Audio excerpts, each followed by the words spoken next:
Christmas தீவுகளில் மற்றொரு படகு கவிழ்ந்து விபத்து.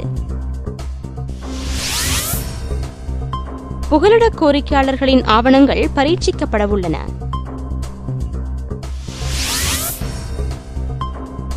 வாக்காளர் பட்டியல் இணையத்தில் பிரசுரம் செய்யப்படவுள்ளது.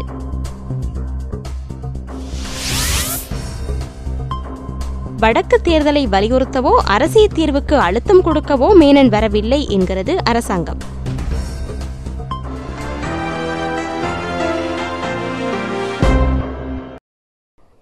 இனி விரிவான செய்திகள். ஆஸ்திரேலியாவின் கிறிஸ்மஸ் தீவுகளை அண்டிய கடற்பரப்பில் மற்றொரு படகு கவிழ்ந்து விபத்துக்குள்ளாகியுள்ளது. இந்த படகில் சுமார் 150 சட்டவிரோத புகலிட கோரிக்கையாளர்கள் பயணித்ததாக தகவல் வெளியாகியுள்ளது. அருகில் பயணித்த 2 வர்த்தக கப்பல்கள் படகு பயணிகளை மீட்டு வருவதாக தெரிகின்றது. சம்பவ இடத்துக்கு 2 ஆஸ்திரேலிய கடற்படை கப்பல்கள் அனுப்பி வைக்கப்பட்டுள்ளன. விபத்துக்குள்ளானவர்கள் எந்த நாட்டைச் சேர்ந்தவர்கள் என்பது இன்னமும் உறுதிப்படுத்தப்படவில்லை. கடந்த வாரம் ஆஸ்திரேலியா நோக்கி பயணித்த புகலிட கோரிக்கையாளர் படகு ஒன்று விபத்துக்குள்ளாகி 75க்கும் மேற்பட்டவர்கள் கொல்லப்பட்டமை குறிப்பிடத்தக்கது. புகலிட கோரிக்கையாளர்களின் ஆவணங்கள் பரீட்சிக்கப்பட வேண்டுமென்று இலங்கை அரசாங்கம் கோரிக்கை விடுத்துள்ளது. இலங்கைக்கான வெளிநாட்டு தூதரகங்கள் உயர் சாணிகர் ஆலயங்களிடம் அரசாங்கம் இந்த கோரிக்கையை விடுத்துள்ளது. புகலிட கோரிக்கையாளர்கள் போலியாக ஆவணங்களை சமர்ப்பித்து வெளிநாடுகளில் அடைக்கலம் கோரி வருவதாகவும் இதனை தடுக்கும் நோக்கில் இலங்கையில் இயங்கி வரும் தூதரகங்கள் உயர் சாணிகர் ஆலயங்கள் கண்காணிப்பு மேற்கொள்ள வேண்டுமென்றும் தெரிவிக்கப்பட்டுள்ளது. வடமாகாணத்தில் இராணுவத்தினர் வழங்கியதாக தெரிவித்து சில ஆவணங்களை இலங்கை புகலிட கோரிக்கையாளர்கள் வெளிநாடுகளில் சமர்ப்பித்துள்ளனர். இந்த ஆவணங்கள் உன்னிப்பாக கவனிக்கப்பட வேண்டுமென்று பாதுகாப்பு அமைச்சர் சர்வதேசத்திடம் கோரியுள்ளது. போலியாக ஆவணங்களை விநியோகித்த 2 சிங்களவர்கள் அண்மையில் வவுனியாவில் கைது செய்யப்பட்டுள்ளனர். போலி ஆவணங்களை தயாரிப்பதற்கு $100 அறவீடு செய்யப்படுவதாக கூறப்படுகிறது. கைது செய்யப்பட்ட நபர்களிடமிருந்து ஆவணங்களை பெற்றவர்கள் பற்றிய தரவுகள் திரட்டப்பட்டு வருகின்றன. வடமாகாண தேர்தலை வலியுறுத்தவோ அரசியல் தீர்வு திட்டத்துக்கு அழுத்தம் கொடுக்கவோ இந்திய பாதுகாப்பு ஆலோசகர் சிவசங்கர் மேனன் இலங்கைக்கு வரவில்லை என்றும் வழமையானதும் பொதுவானதுமானதாகவே அவரின் விஜயம் அமைவதாகவும் இலங்கை அரசாங்கம் அறிவித்துள்ளது. மேனனின் வருகையை மையப்படுத்தி அரசியல் லாபம் பெற பலர் முயற்சிப்பதாகவும் இவர்களே போலியான பிரசாரங்களை மேற்கொண்டு வருவதாகவும் ஊடகத்துறை அமைச்சரும் அமைச்சரவை பேச்சாளருமான கெஹலிய ரம்பக்வல்ல கூறினார். வரும் வெள்ளியன்று இந்திய பாதுகாப்பு ஆலோசகர் சிவசங்கர் மேனன் இலங்கைக்கு வரவுள்ளார். இது ராஜதந்திர ரீதியான பொதுவான விஜயமாகும். வடமாகாண சபை தேர்தல், அரசியல் தீர்வு, ஆணைக்குழு பரிந்துரைகளை நடைமுறைப்படுத்தல் உள்ளிட்ட விடயங்களை வலியுறுத்த சிவசங்கர் மேனன் இலங்கை வரவில்லை. அவ்வாறானதொரு நோக்கத்தில் இந்தியா அவரை அனுப்பவும் இல்லை என்றார். மேனனின் வருகையை பயன்படுத்தி சிலர் அரசியல் லாபம் தேடிக்கொள்ள முயற்சிக்கின்றனர். அழுத்தங்களுக்கு அடிபணிந்து உள்நாட்டு விடயங்களை முன்னெடுக்கும் நிலைப்பாட்டில் இலங்கை அரசு இல்லை. தேசிய பிரச்சினையை தீர்த்துக் கொள்ளக்கூடிய பொறிமுறை இலங்கை வசம் உள்ளது. எனவே இந்தியாவோ ஏனைய நாடுகளோ தலையிட வேண்டிய சந்தர்ப்பம் ஏற்படாது. சிவசங்கர் மேனனின் வருகையை உள்நோக்கத்துடன் பார்ப்பதை அரசு ஏற்றுக்கொள்ளாது. ஜனாதிபதி, பாதுகாப்பு செயலாளர் ஆகியோரை சந்தித்து பொதுவான விடயங்கள் குறித்து இந்திய பாதுகாப்பு ஆலோசகர் பேசுவார். உள்நாட்டு விடயங்கள் குறித்து அரசு உறுதியான நிலைப்பாட்டிலேயே உள்ளது என்றும் அமைச்சரவை பேச்சாளர் மேலும் தெரிவித்தார்.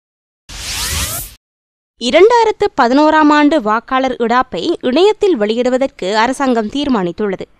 இதன்படி வரும் காலத்தில் வாக்காளர்கள் தமது பெயர்களை இணையத்தில் பார்வையிட முடியும். ஆகஸ்ட் 15ஆம் தேதி முதல் இந்த வசதி ஏற்படுத்தப்படவுள்ளதாக தேர்தல் ஆணையாளர் மஹிந்த தேசப்பிரிய தெரிவித்துள்ளார்.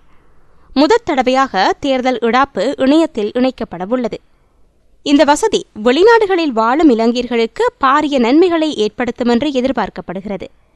2011ஆம் ஆண்டு வாக்காளர் இடாப்பில் தங்களது பெயர்கள் இல்லாதவர்கள் மீள விண்ணப்பம் செய்ய முடியாது என்று தேர்தல் ஆணையாளர் தெரிவித்துள்ளார். 2012ஆம் ஆண்டு வாக்காளர் இடாப்பில் அவர்கள் பதிய முடியும் என்றும் கூறினார்.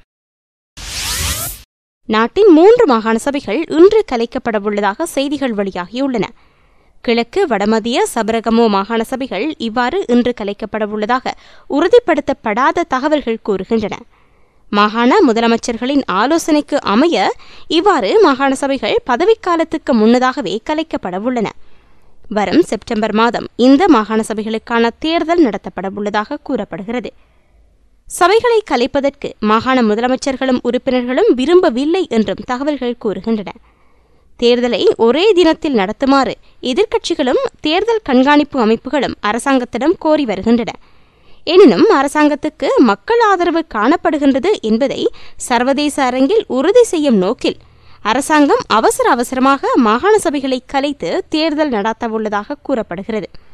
இதேவேளை மாகாண சபை கலைக்கப்படுவது பற்றியோ தேர்தல் நடத்துவது பற்றியோ தேர்தல் திணைக்களம் இதுவரையில் எவ்வித தகவலையும் வெளியிடவில்லை. இலங்கையிலிருந்து சட்டவிரோதமாக ஆஸ்திரேலியா செல்பவர்களை தடுப்பது தொடர்பாக ஆஸ்திரேலிய அரசாங்கமே கடுமையாக செயற்பட வேண்டும் என்று வெளிவிவகார அமைச்சின் செயலாளர் கருணா திலகாமுனுகம கூறியுள்ளார். சட்டவிரோத குடியேறிகள் விவகாரம் தொடர்பில் ஆஸ்திரேலிய அரசாங்கத்துடன் மிக நெருக்கமாக செயற்பட்டு வருகின்றோம். சட்டவிரோத குடியேறிகளை எக்காரணம் கொண்டும் பொறுப்பேற்க முடியாது என்ற கொள்கையில் ஆஸ்திரேலிய அரசாங்கம் உறுதியாக இல்லாதவரை இதனை முற்றாக ஒழிப்பது கடினம். சட்டவிரோதமாக படகு மூலம் ஆஸ்திரேலியா செல்வோர் தொகை அண்மை காலமாக அதிகரித்துள்ளது. இது தொடர்பில் இரு நாட்டு அரசாங்கங்களும் பல்வேறு மட்டத்தில் பேசி வருகின்றன. அவற்றுக்கு மேலதிகமாக பால் டயலாக், ஆசியான் பேரவை ஆகியவற்றிலும் ஆஸ்திரேலியாவுக்கான சட்டவிரோத குடியேறிகள் தொடர்பில் ஆராயப்பட்டு வருகிறது. இதனை தவிர இலங்கை காவல்துறையினர், கடற்படையினர், கரையோர பாதுகாப்பு படையினர் முழுநேர கண்காணிப்பில் ஈடுபட்டு வருகின்ற நிலையிலும் நாலா பக்கமும் கடலால் சூழப்பட்ட இலங்கை தீவிலிருந்து எப்படியோ படகு மூலம் சட்டவிரோதமாக ஆஸ்திரேலியா செல்வது தொடர்ந்த வண்ணமே உள்ளது. ஆஸ்திரேலிய அரசாங்கத்தினர் தாம் சர்வதேச சட்டக் கொள்கையை கடைப்பிடிக்க வேண்டியுள்ளதால் தமது நாட்டில் தஞ்சமடைவோரை பொறுப்பேற்க வேண்டிய கட்டாயத்தில் இருப்பதாக கூறுகின்றனர். சர்வதேச சட்டக் கொள்கையை நாமும் ஏற்கிறோம், அதற்கு மறுப்பு தெரிவிக்கவில்லை. இருப்பினும் ஆஸ்திரேலிய அரசாங்கம் இந்த விடயத்தில் தமது கொள்கையை சற்று தளர்த்தி மாற்றுக் கொள்கையை கடைப்பிடிக்க வேண்டியது அவசியம் என்றார். எமது நாட்டு பிரஜைகளை ஆஸ்திரேலியா பொறுப்பேற்க வேண்டாம் என்று கூறுவதில் நாம் கவனம் செலுத்தவில்லை. சட்டவிரோதமான பாதுகாப்பற்ற படகுகளில் செல்லும்போது இடம்பெறும் மரணங்கள், காணாமற் போதல், வேறு தீவுகளில் சிக்கி அவஸ்தைக்குள்ளாதல் உள்ளிட்ட பல்வேறு பிரச்சினைகளுக்கு முகம் கொடுக்கும் எமது இலங்கை பிரஜைகளுக்கு பொறுப்பு கூற வேண்டிய கடப்பாடு எமக்கு உள்ளது. இதனை வியாபாரமாக கொண்டு பலர் பணம் சம்பாதிக்கின்றனர், ஏமாறுகின்றனர். இவற்றை தடுத்து நிறுத்த வேண்டியது எமது பொறுப்பு. அதற்காகவே சட்டவிரோதமாக குடியேறுபவர்களை நாட்டுக்குள் ஏற்றுக்கொள்ளக்கூடாது என்பதில் உறுதியாக இருக்குமாறு தாம் ஆஸ்திரேலிய அரசாங்கத்திடம் மீண்டும் மீண்டும் வலியுறுத்துவதாகவும் அவர் மேலும் கூறினார். பல்கலைக்கழக மாணவர்கள், விரிவுரையாளர்கள், கல்விசாரா ஊழியர்கள் இன்று வீதியில் இறங்கியிருந்தாலும் உண்மையில் வீதியில் இருக்க வேண்டியவர் உயர்கல்வி அமைச்சர் எஸ்.பி. திசாநாயக்கவே என்று ஜேவிபியின் நாடாளுமன்ற உறுப்பினர் அனுரகுமார திசாநாயக்க தெரிவித்துள்ளார். பத்திரமுள்ள பலவத்தையில் இருக்கும் ஜேவிபி தலைமையகத்தில் நேற்று நடைபெற்ற ஊடகவியலாளர் சந்திப்பில் அவர் இதனை கூறினார். 2011ஆம் ஆண்டில் புதிய பழைய பரிந்துரைகளுக்கு அமைய உயர்தர பரீட்சை நடத்தப்பட்டது. எதிர்பார்த்த Z கிடைக்கவில்லை என்று மாணவர்களில் பலர் தெரிவித்தனர். பெற்றோர், ஆசிரியர், புத்திஜீவிகள் என்று பலரும் உயர்தர பரீட்சை பெறுபவருக்கு அமைய கணக்கிடப்பட்ட Z தவறானது என்று தெரிவித்திருந்தனர். கல்வி அமைச்சர்களுக்கு தலையில் மூளை இருந்திருந்தால் அதனை தற்காலிகமாக நிறுத்தி வைத்திருக்கலாம். எனினும் அமைச்சர்கள் இருவரும் மாணவர்களின் வாழ்க்கையுடன் விளையாடினர் என்றும் அவர் கூறினார். இது கல்வி நிர்வாக பிரச்சினையாகும். இதில் உச்ச நீதிமன்றம் தலையிட நேர்ந்தது. அன்று தோல்வியடைந்த மாணவன் இன்று தேர்ச்சி பெறலாம். இந்த வருடத்துக்கான உயர்தர பரீட்சைக்கு இன்னும் 1.5 மாதங்களே இருக்கின்றன. கடந்த முறை Z அடிப்படையில் 100 மாணவர்கள் மருத்துவ பீடத்துக்கு சேர்க்கப்பட்டிருந்தால் புதிதாக கணக்கிடும்போது இந்த எண்ணிக்கை 200ஆக அதிகரிக்கலாம். அப்படி நேர்ந்தால் இந்த மாணவர்களை மருத்துவ பீடத்துக்கு சேர்த்துக் கொள்வது நியாயமானதாக இருக்க வேண்டும். மாணவர்கள் மனதளவில் பாதிக்கப்பட்டு தற்கொலை செய்யும் நிலைக்கு சென்றுள்ளனர் என்றும் அனுரகுமார் திசாநாயக்க தெரிவித்துள்ளார். வெளிநாடுகளில் உள்ள தமிழர்கள் இலங்கையில் மீண்டும் பயங்கரவாதத்தை ஏற்படுத்த முயற்சித்து வருவதாக இலங்கை அரசாங்கம் நேற்று ஜெனீவாவில் நடைபெறும் 20வது மனித உரிமை பேரவை மாநாட்டில் அறிவித்துள்ளது. இதற்காக புலம்பெயர் தமிழர் நிதி சேகரிப்பில் ஈடுபட்டிருப்பது குறித்த தகவல் கிடைத்துள்ளதாகவும் அரசாங்கம் கூறியது. 6 நாடுகளில் வசிக்கும் தமிழர்கள் இதில் சம்பந்தப்பட்டுள்ளதாகவும் அரசாங்கம் கூறியது.